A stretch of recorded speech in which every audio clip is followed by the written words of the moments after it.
54 anos sobre uma das maiores tragédias que se abateu sobre gente que nasceu ou residiu em Vidago, estamos hoje aqui, tentando fazer uma reconstituição dos factos que envolveram toda a odisseia dessa gente e que marcaram de forma muito pesada numerosas famílias na véspera de Natal desse já longínquo ano de 1964. Escolhemos o verdadeiro local da catástrofe. Ali, à nossa frente, vemos o viaduto sob a Estrada Nacional 2. Debaixo dos nossos pés, sentimos o espaço por onde passou a linha do Córrego há muitos anos desativada. Foi neste mesmo espaço que o autocarro de que iremos falar, apinhado de gente e completamente desgovernado, mergulhou brutalmente na via férrea depois de terem batido numa furgoneta que seguia em sentido contrário. É um privilégio podermos ter aqui connosco gente que viveu a tenebrosa odisseia. Dois deles, Joaquim Aguiar e Rosa Almeida, eram passageiros do autocarro. Outro, Albano Salgado, desempenhou um heroico papel ao impedir o avanço do comboio sobre o que restava do autocarro de passageiros atravessado sobre a via férrea. Por fim, João Salvador Varandas, que foi das primeiras pessoas a chegar aos destroços do autocarro e que muito contribuiu para o desencarceramento de pessoas do seu interior.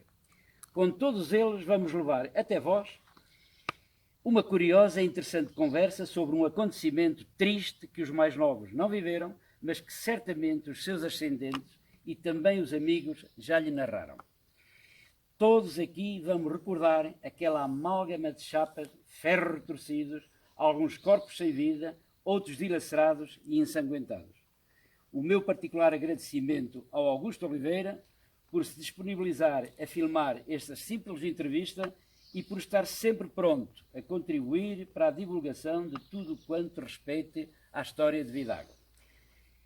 Boa tarde, Sr. Joaquim Aguiar.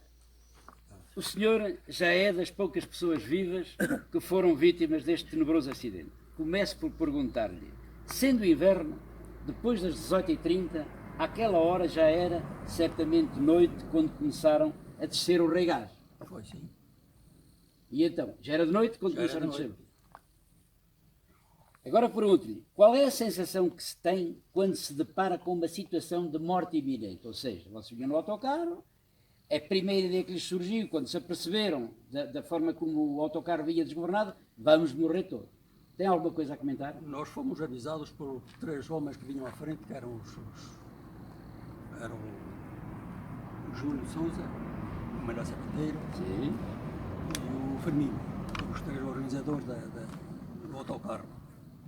Quando chegámos a descer o Alto do Reigás para cá, para baixo,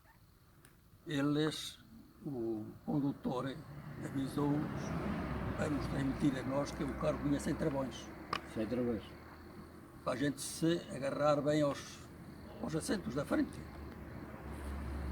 E assim viemos por aí abaixo, chegamos ali nas curvas do Reigás, já as rodas já estavam a fazer as curvas. Se calhar já vinham só em dois rodados. Em dois rodados, fazem aquelas curvas em dois rodados. Chegamos cá abaixo, então o condutor já conduzia em pé. Já vinha de O pé. condutor já Já conduzia vinha em pé. Para Lembra? tentar segurar o Segurar volante. por aí abaixo e esses três vinham à frente, vinham ao pé do condutor. Olha, quem eram as pessoas que vinham sentadas mais próximo de si? Lembra-se? Mas posso-me dizer, talvez o pai aqui da Rosa, o Alberto Pinto, um casal de pedreiros, um casal que morava lá no Olmo, que ele era trolho, pedreiro, morava naquela casa bastante feita, onde está. Não, ali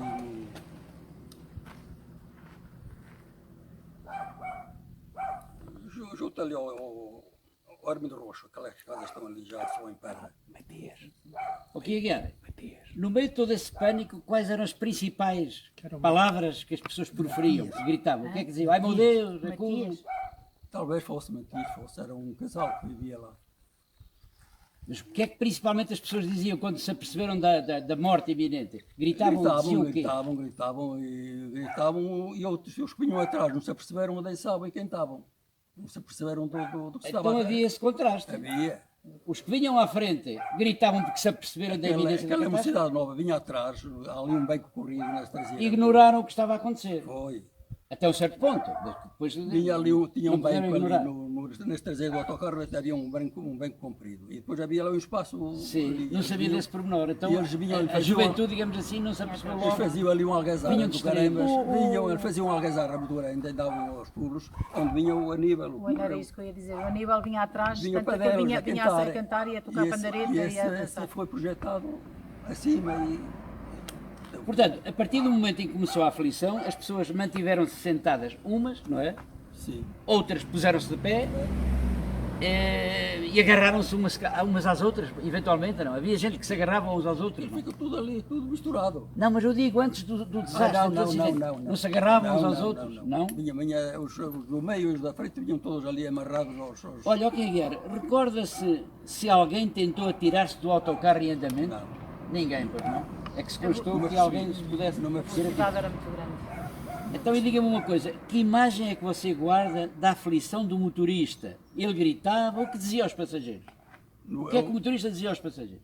O motorista não dizia nada, Não dizia nada. permitiu aos três que vinham à frente ao pé dele. Só falou com os da organização. Organização, para Digam ele- que estou sem para avisar, trabalho. para avisar o pessoal atrás. Viste? Conhece mais perto. Muito bem. Boa tarde, Rosa Almeida. Quando isto aconteceu, tu eras uma menina de aproximadamente 8 anos. Acompanhaste o teu pai para ver o jogo, Vila Pouca, Vidago. No regresso, aconteceu o enorme desastre de que todos nós nos lembramos. Conta-me lá como é que uma criança de 8 anos viveu um drama tão intenso. Foi um dia inesquecível, uma noite inesquecível, porque nós entramos dentro do autocarro e fizemos a viagem de Vila Pouca até Sabroso muito bem. Toda a gente cantava, toda a gente estava animada. Mal descemos as duas curvas do Reigajo, quando fizemos a segunda curva do Reigajo, o carro começou a tomar muito balanço e o chofer ficou aflito e disse-nos: agarrem-se que vamos sem travões. Foi o que tu ouviste. Eu ouvi. E então, os que estavam de pé à frente sentaram-se, eu estava junto da minha irmã vinha ao meu lado direito, e o Manuel, o sapateiro, o Manuel Ferreira sentou-se e eu sentei-me ao colo dele.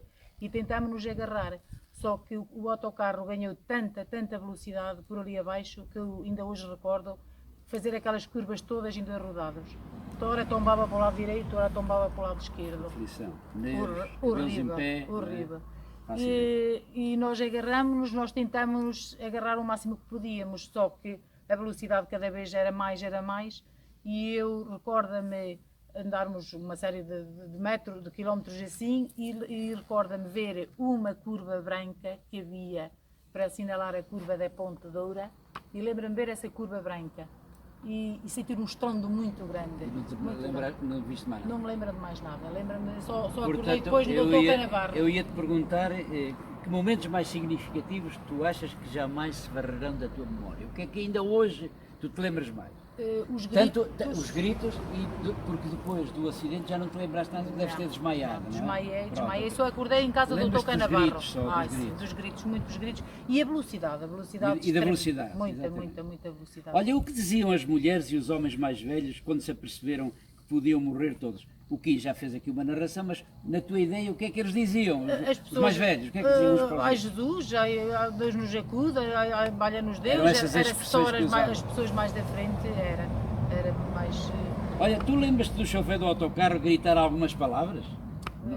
não, só me lembra ele dizer agarrem-se, vamos sem travões. Agarrem-se que vamos sem Foi travões. as Não palavras dizia que- vamos morrer. Não, nunca. Agarrem-se que Ele vamos sem nunca travões. falou em morte. Eu Nunca me falou. lembro de falar em morte. Lembro-me só, agarrem-se, vamos sem travões. Só que nós não tínhamos onde nos agarrarmos, ainda que nos íamos agarrar.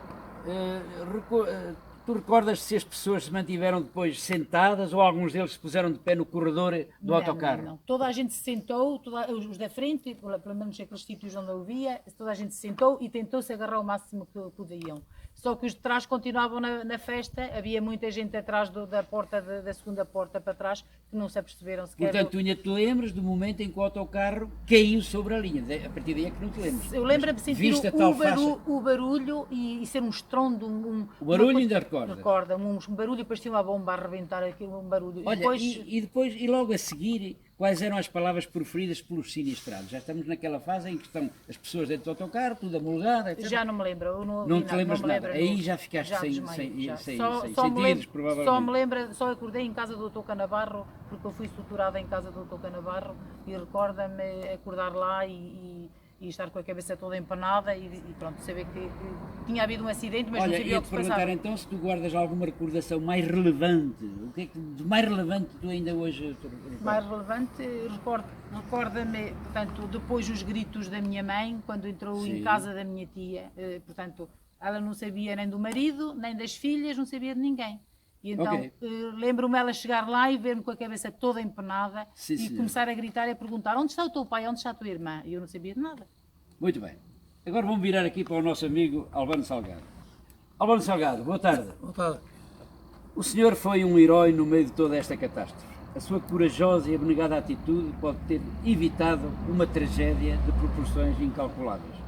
Apercebendo-se da iminência da colisão do comboio com os destroços do autocarro, repleto de gente ainda viva e alguns mortos, correu alguns metros a pé, saltou para o varandim de uma das carruagens, acionou o travão manual de emergência e o comboio parou. A colisão do comboio com o autocarro originaria certamente uma carnificina, pois era provável que o autocarro explodisse devido à colisão com o comboio. Conte-nos lá como é que isso aconteceu, Sr. Albano Salgado. Estávamos todos no largo, tínhamos jogado saboroso com Ura e eles estavam a pedir boleia à caminhonete que levava carregado de coisa, que foi A caminhonete colidiu com o autocarro, a furgoneta das Cobras, não é? assim, e na qual ele negou a boleia porque esmagavam nas cubos. Sim. E eu, entretanto, estava lá também e tinha lá grandes amigos, e como tenho ainda, alguns. E fui assim para cima para urinar. E vi o comboio vir para baixo e pensei assim, eles podem ir no comboio para cima. Podem ir no comboio para cima. E fui a falar com eles, entretanto a caminhonete já tinha saído, eles um estrondo muito grande. Bum, dois. Bum, bum. E na qual eu comecei a fugir pela estrada acima, cheguei cá ao local do crime e reconheci um bocadinho e vejo assim as sombras que faziam de cima da casa do Sr. Miguel, Deus lhe perdoe também, que Deus tenha lá em bom lugar, e as que lhe faziam sombra, eu lembrei que era o alcatrão levantado. E eu ia assim a recuar para trás, e caí em cima do morto logo. E eu lembrei, malta, isto aqui é um acidente. E conforme virei, vejo uma caminhonete cá embaixo a fumegar, tudo em silêncio. Estava tudo em silêncio. E eu lembrei-me do comboio, comecei a fugir e peguei em pedras nas mãos, comecei a fugir para a estrada. Não tirou a camisola primeiro? Para acenar, com a camisola primeiro, não foi? Tirei a camisola, para acenar, com pedras e tudo, fiz mais de 21 por na linha. O comboio não abrandava, eu esperei para a última carruagem para fazer a tentativa de assalto ao comboio. E na qual eu esperei, o barandim abriu, facilitou-me a entrada, eu entrei, mas encontrei-me logo com o revisor. O revisor agarrou-se-me a mim Para impedi-lo de entrar, pensando que era algum assalto. Exatamente. E eu agarramos nos dois, ele deu-me aqui ainda com O alicate. o alicate, que ainda tenho cá a cicatriz, com o alicate, e até andamos, embacelhamos, eu deixei-o lá e fugi para baixo, que eu sabia o perigo, onde é que estava o perigo. E vim ajudar. Não, peço desculpa, mas o senhor, dentro do comboio, nesse momento, acionou O alarme. o alarme. E o comboio ficou parou parado. O comboio. O comboio ficou Foi o senhor parado. parou o comboio parava automaticamente. O comboio ficou quase parado. Se acionasse o alarme. Quase, porque o alarme eu dei conta com o alarme que rebentou. E vejo, encontrei logo varandas, tudo a subir para cima e mais moto, já lá estava tudo cheio de moto. E o revisor e a outra pessoa, quando se aperceberam que não era um assalto, mas que havia, devem-lhe ter dado um abraço, com toda a Veio certeza. ter comigo, o revisor depois veio ter comigo na qual pedimos desculpa, Pronto, ok. pedimos desculpa e assim foi rolando, foi andando, foi andando, foi andando. O Até senhor que era um homem forte na altura, era militar já. já. Era militar, era um homem forte, portanto o homem não o conseguiu impedir que você teve Não. que ele se calhar. Eu não consegui, era bem se esforçou, mas não conseguiu. Sim, senhor. O senhor ajudou no desencarceramento, com varandas e outras, ajudou aqui Já no aqui estavam desencarceramento. todos no chão. Na qual eu também entrei para dentro, encaro-me logo com uma senhora deitada de barriga para baixo em cima das costas de um assento, que era aquela senhora de ao ir para a praia. Sim, senhor. Ana Maria, não era? Ana Maria, Farrica, já Pronto, falecida. era essa senhora. E comecei a tirar também as pessoas que estavam lá, uns mortos e outros vivos, e eu, quando estava lá o chofer deitado para trás, assim de costas, todo esticado para trás. E a moto, começámos a tirar a moto, toda tirada da moto, os carros começaram a funcionar, o pessoal começou a tirar as pessoas, começámos todos a ajudar uns aos outros, a pô-los no chão, outros a transportá-los depois para cima, Sim, senhor. e assim aconteceu. Olha, Sr. Albano, diga-me uma coisa. O senhor cometeu um ato heroico. Mas atenção, o senhor parou um comboio. E o indivíduo que para um comboio No, pode ter que responder perante as autoridades por isso. O senhor esteve preso tive 18 horas 18 horas. no Porto. E agora diga-me cá uma coisa. No seu entender e no meu, eu penso que, e o senhor também pensará, que se calhar nos tempos de agora o senhor era louvado e se calhar condecorado pela Presidência da República porque o senhor evitou a morte de uma quantidade de gente, entre as quais, olha, estão aqui duas pessoas que não existiriam hoje A nossa se não fosse o senhor. e as que vinham no comboio. Nunca ninguém lhe deu nenhuma compensação monetária nem outra por esse Nada. facto. Lá falámos, depois mais tarde encontramos-nos em Mirá, cumprimentámos, não, mano, então, oh, mano, isto, mano, aqui. Fui ao julgamento, ao funeral, se não me engano, 2 dias depois, toda a moto me agarrava e me Mal acarinhava. do Aníbal e das outras pessoas, dos de Vidago essencialmente, porque os outros não foram Me condenados. acarinhavam, Foram me cinco, acarinhavam foram e daí foi passando e foi esquecendo e Enquanto o senhor tenta recordar-se mais alguma coisa, vão virar aqui para o Varandas. E então é assim.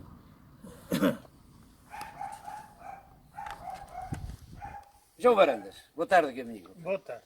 Olha, vais-me dizer uma coisa. Sabe-se que foste das primeiras pessoas a chegar ao local onde se encontrava o autocarro atravessado sobre a via férrea. Nesta posição, mais ou menos. Sim, senhor. Ouviste um enorme estrondo e correste para o local do acidente. Observaste todo aquele indescritível ambiente de consternação e dor vivido pelos passageiros transportados. Sim, senhor. Como é que fica uma pessoa que se depara com um monte de chapa retorcida, um labirinto de braços no meio desses destroços, pedindo socorro? Como é ver imagens de tanto sangue vivo no meio dos escombros? Chocado completamente. E não só. Chocado. Quando cheguei aqui, deparei-me Sim. com a caminhonete das Cobos que tinha arrancado para cima. E não dei conta do autocarro aqui embaixo, porque estava tudo completamente em silêncio. As pessoas, Tudo feridos caladinho, e mortos, tudo já estava caladinho, tudo porque caladinho. foi logo em seguida. Muitos deles se calhar estariam Já desmaiados. eu estava Aquilo ali em foi cima. Foi um impacto tão Varandas, grande se que calhar aquilo- muitos deles estariam desmaiados, por Sim. isso esse silêncio Já também. eu estava ali em cima, junto da carrinha que vinha carregada de covos, e o motorista da carrinha, a cabine da carrinha ficou pendurada aqui para dentro, para a linha, e o motorista estava encarcerado no meio da chaparia. E estava a sair pendurado aqui para baixo, que se batesse cá em baixo, morria. E ele não morreu. O que é que acontece? Há uma senhora que veio comigo, Aurora Nogueira, que pegou no homem, ajudou-o a puxar para a estrada e não o deixou cair cá abaixo. E só depois de estarmos a tirar o homem lá em cima, é que começaram os gritos dentro do autocarro. Entretanto, Foi algumas aí pessoas foram despertando que eu da- refleti que estava o autocarro atravessado aqui na linha do comboio. O estrondo foi muito grande. Muito O que é que acontece? Eu desço para baixo, aqui por esta revenceira abaixo, desci para baixo e caí aqui ao lado do autocarro. Este piso aqui era só pedra. Aqui havia muita brita e grossa aqui na linha do comboio, derivada da umidade. E quando o pessoal estava a gritar, eu agarrei num paneiro daqui de uma pedra e parti o vidro do autocarro. O vidro da porta de saída, naquilo não é a saída de emergência. Sim. Parti o vidro. Entrei para dentro. Deparei com o quê? Com o miúdo, o filho do Preto, Do António Almeida. Preto. Estava, a parte de trás do autocarro parecia um salão de baile. E do resto estava tudo junto à frente do autocarro. E então estava o miúdo. Deve ter confundido com... E com quando Armindo me Moreira. viu, ele estava a comer um pão, cheio de sangue, era só sangue no miúdo. E quando me viu, diz-me ele: "Ó Maeco, tira-me daqui para fora, Maeco. Confundiu-te com o Armindo Marreco, talvez. Ó Maeco, tira-me daqui para fora." E eu digo assim: "Marreco, mas eu não sou marreco." E ele ficou ali naquela pá, e o miúdo continuou a comer o pão. E foi a partir daí que, entretanto, depois chega este e mais, que depois começaram a entrar para dentro, e começamos a fazer o transporte por aquela parte e a pô-los na borda aqui da linha. Para os carros, quando começaram a circular e a levá-los uns para o hospital, outros para o Dr. Canabarro, outros para o Dr. Abreu, e começaram a fazer o transporte. Surge o quê? Alguns nós tínhamos que os transportar lá acima, à estrada, para os carros poderem... Opa, a gente não sabia se tinham costelas partidas, se perna partida, se braço partido, não sabíamos qual Por cima de noite, o grau... de noite, O grau... Na hora, escuro, Escuro completamente. completamente. Não sabíamos qual era o grau do sinistro que eles tinham. Claro, claro. E a gente transportava uma bem, tanto, quando a gente transportava, estavam uns a transportá-los para cima e outros a tirá-los dentro para fora. Numa das saídas, que eu venho a descer aqui, meto-me aqui pela ribanceira abaixo, e numa das saídas que tinha ido levar, foi o Ilídio Covas. Lídio Covas tem um sim. papel importantíssimo na transporte dos Sim, pretos. sim, sim. Era uma town Foi preta e branca, um uma dos station. elementos Que foi acarrou um mais dos gente. elementos que agarrou mais gente. Que Roma, E havia então- bombeiros aqui em Vidago nessa altura. E atenção. então- Havia bombeiros em Vidago. Eu desço aqui pela ribanceira abaixo e quando desço, trapei aqui num bulto. Um homem que estava aqui atravessado na linha. O Eduardo, o cunhado do Kim Barbeiro, deu-lhe perdão. Olha, Ah. o irmão da Mila. O irmão da Mila. o irmão E da então, Mila. quando eu desço, morreu também. isto aqui era de ribanceira e eu meto-me de ribanceira por aqui para baixo. E quando eu bato em baixo, eu bati mole. E diz ele: "Ah, ladrão, já me mataste." E eu digo assim: "Opa, está aqui um homem." Mas ele era pesado bastante. Muito. Tivemos que o ir levar lá abaixo ao Piadeiro Doura para o meter ali num carro, para o levar, porque nós não conseguimos subir aqui a ribanceira com ele para cima. Foi complicado, muito complicado. E era digo-te, eu estive na tropa, passei a guerra da Guiné, nunca vi coisa tão Tenebrosa. bárbara, tão tenebrosa Tão como tenebrosa esta como- aqui. Porque viam-se pessoas esfaceladas com os ossos, a mulher Expostos. expostos. Pernas partidas, os ossos com a carne furada e os ossos cá fora. Portanto, ó Varandas, no teu entender, houve grande colaboração por parte dos particulares, Sim, nomeadamente sim, o Sr. Ilídio, foi de facto, eu Sim, recordo-me, sim. eu tinha 16 anos, mas recordo-me como se fosse hoje. E recordo-me ainda de uma cena também interessante. O Toninho Manco, que ainda tinha o triciclo, pá, sem motor, e o Que era triciclo puxado sem- à mão. a pedal, exatamente, vinha lá o Tó, o filho dele, e o homem não sabia o que é que tinha acontecido ao filho. E então andava ali em frente ao resinaria, em frente à casa dele, que eles moraram ali onde hoje é a pastelaria, e o Toninho Manco andava a fazer círculos doido da cabeça e só dizia ai motor, recordo-me dessa cena Esse também. triciclo foi mais tarde para mim para uma carroça para o cavalo. Isso é outra questão. Não tem a ver com o acidente, mas, Mas- pronto, é engraçado. Mas senhor. foi incrível. Foi incrível Olha, e eu. portanto, o cenário horrível que presenciaste deve ter marcado por Marcou longo tempo, muito, foi assim. muito, Ainda muito. hoje tu és capaz de sonhar com isso, não é? Ainda hoje me revejo aquilo E então para ti a cena, terá sido a cena, qual terá sido a cena no meio de toda aquela infelicidade que mais te marcou? É do miúdo, talvez, não? Foi a do miúdo? é do miúdo, com a descontração com que ele estava. No Ou, meio ou a do Eduardo a dizer mataste? Não, esse foi mas esse caí-lhe mesmo em Caíste-lhe cima. mesmo em Agora cima. o miúdo quando me vê lá dentro e me pede, ó Marreco, tira-me Sim, daqui, ó Marreco, tira-me daqui, e ele com uma descontração a comer o pão cheio pão, de coitadinho sangue, do miúdo, na sua inocência, não é? parecia que era alguma sanduíche Coitadinho, de fiambre que ele estava a comer ali e com a descontração maluco. Muito bem. Ora bem, nós antes de terminarmos esta bonita entrevista, digamos assim, eu queria perguntar às pessoas que estão aqui se querem dizer mais alguma coisa a propósito de algo que considerassem mais interessante. Sr. Albano, recorda-se assim de alguma coisa que não tenha sido dita e que O Barandas acabou, o resto acabou com o resto, acabou bem, não é? acabou bem. Ok. O que é que você acha que pode dizer mais a propósito disso? Não tenho mais a dizer, já disse o que se passou. Você, Lembra? quando se encontrava com aqueles senhores que ficaram, alguns deles em muito mau estado, o pai da Rosa, por exemplo, o Sr. Alberto Pinto, a esposa, etc. Eles primo conversavam António. assim, o que nos podia ter António acontecido. Vaz É Araújo. isso, Falava muito com eles. é isso. E Rosa, o que é que tu te lembras? Eu recordo-me o sofrimento do meu pai, Faço ideia.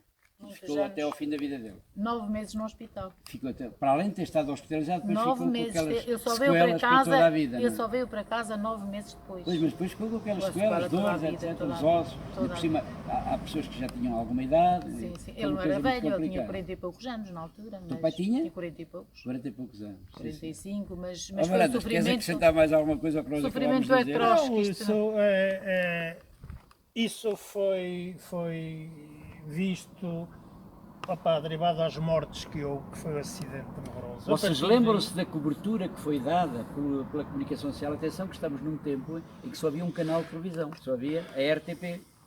Não havia mais Sim, nada. sim. Não havia SIC, mas mesmo assim, estiveram cá, que eu recordo, 20 de dezembro de 64, que eu nunca mais esqueço. 20 de dezembro é um dia marcante. Outro dia estava Vidago, cheio de jornais, de jornalistas, de televisão, E mesmo rádio. de Espanha, de gente de Espanha que vieram fazer aqui a Vieram ver cobertura. eles a cobertura do. Porque o autocarro, depois das pessoas de serem extraídas fora do autocarro, o autocarro vieram duas máquinas de Vila Real para conseguirem tirar o autocarro sim. daqui, que teve aqui quase 2 dias que não houve comboios. Só mais um pequeno pormenor, a ver se algum de vocês se lembra. A caminhoneta das Couves, a furgoneta das Couves, trazia 3 pessoas. Morreram 2. 2 foram bater ao quintal ali da Dona Albertina, ali atrás. E esse que Conforme não foi morreu o- não teve nada especial? Hã? E esse que não morreu... Estava não... todo recortado no meio, que era um motorista, estava todo recortado Esse no meio. morreu? da estrada. Não. Não, esse não. se fosse na altura, fosse. hoje pode já não Sim, existir, sim, mas sim. se fosse na altura, não é? Sim. Pronto. Mas não houve uma morria- dessas pessoas que ficou sepultada aqui em Vidago? Não. Foram todos para a Arca de Baúlho. Mas morria se a gente o deixa cair cá abaixo, porque ele ficou Tanto na que o cama. autocarro, quando embate com a furgoneta, faz saltar o motor da furgoneta. Sim. O motor Embate voou. foi- E arrastou aquelas pedras todas, pregou com tudo aqui embaixo, que aquelas pedras até meia, o autocarro bate na caminhonete e empurrou as pedras todas cá para dentro. Senhor. Olha, muita gente pode pensar, agora antes mesmo de terminar, muita gente pode pensar que isto pronto, é uma história triste, mas a história não se compadece com estas coisas. A história é feita daquilo que gostamos, do que não gostamos, é feita de tudo. E eu penso que este trabalho que vocês agora aqui fizeram o favor de fazer comigo, pá, que é um trabalho que vai ficar, digamos, para a posteridade, para os Com certeza, descendentes, com certeza. e para Com muita certeza. gente que hoje é novinha, mas que ouviu o avô contar e o pai contar, está aqui um trabalho que eu penso que é muito interessante. Portanto, meus amigos, vamos encerrar por aqui a recolha destes interessantes depoimentos, de gente que viveu, obviamente, de formas diferentes, uma catástrofe que marcou indelevelmente a história desta terra e também a história do Vidago Futebol Clube. Em meu nome e do Augusto Oliveira, agradeço a estas 4 pessoas a disponibilidade que tiveram em narrar para a posteridade pedaços de uma ocorrência que ficará por muitos anos na memória de gente desta região. Todos desejamos que nunca mais se repita uma coisa semelhante. Muito obrigado.